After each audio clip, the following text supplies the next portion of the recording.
Controlas Jonvel Casimero mga idol. Kung matutuloy daw ang bakbakan ni Casimero at dito kay Naoya Inoue mga idol, dapat daw sa bansang Saudi daw ang kanilang laban. Pag-usapan natin yan mga idol.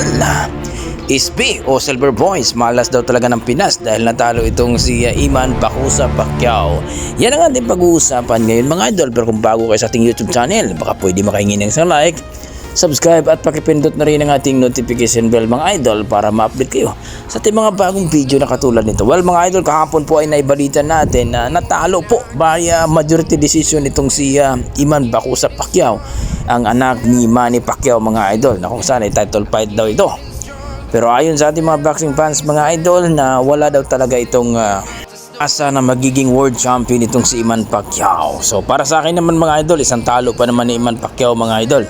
So naniniwala ako na kapag ikaw ay nanalo, na magsisikap ka uli, no? Mag-training ng maayos at babalik uli sa lona at manalo, no? Naniniwala ako na magsisikap itong si Iman Pacquiao at magiging world champion. Mas maganda na itong si Iman Pacquiao ay mag-training na ito sa kanyang ama, no?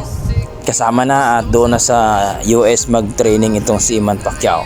So para sa akin, may tiwala ako na si Iman Pacquiao ay magiging world champion basta magsikap lang at mag-training ng maayos. At ito nga mga idol, no, sinisi nga itong si SB o Silver Boys, no, na gumawa pa ng gulo kahapon mga idol at scripted daw ito.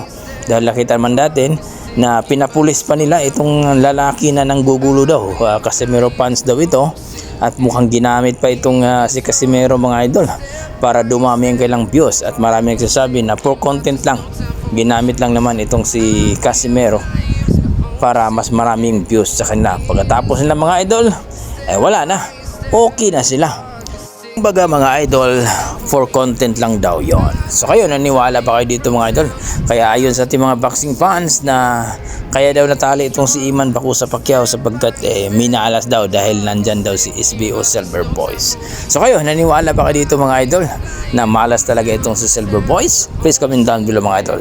Kabilang banda mga idol, itong bakbakan ni Casimero at Naoya Inoue, kung sakaling matuloy daw ito at napaka-posible daw itong mangyayari sapagkat itong si Casimero ay lalaban na ito sa featherweight division. So ayon sa ating mga boxing fans, kung hindi man sila maglaban dito sa super bantamweight division, maaari daw ito maglaban na sila sa featherweight division, lalong-lalo na isang laban pa daw ni Casimero at makakuha siya ng title belt. At abangan itong si Naoya Inoue dito sa featherweight division, or lalabanan na itong si Casimero ni Naoya Inoue for title fight bago siya umakyat dito sa featherweight division. So nakipag-negotiate na nga itong kanyang promoter dito kay Haring Alarcik mga idol, no, ang promoter sa Saudi. Ayon sa ating mga boxing fans, kung matuloy ito, mas maganda daw na sa Saudi daw ang kanilang laban, wag daw sa Japan. Baka dayain daw itong si Casimero at magturok pa daw itong si Naoya Inoue. So kayo mga idol, ano masasabi nyo dito? Mas maganda nga kung sa bansang Saudi ang kanilang binyo, ang kanilang laban mga idol.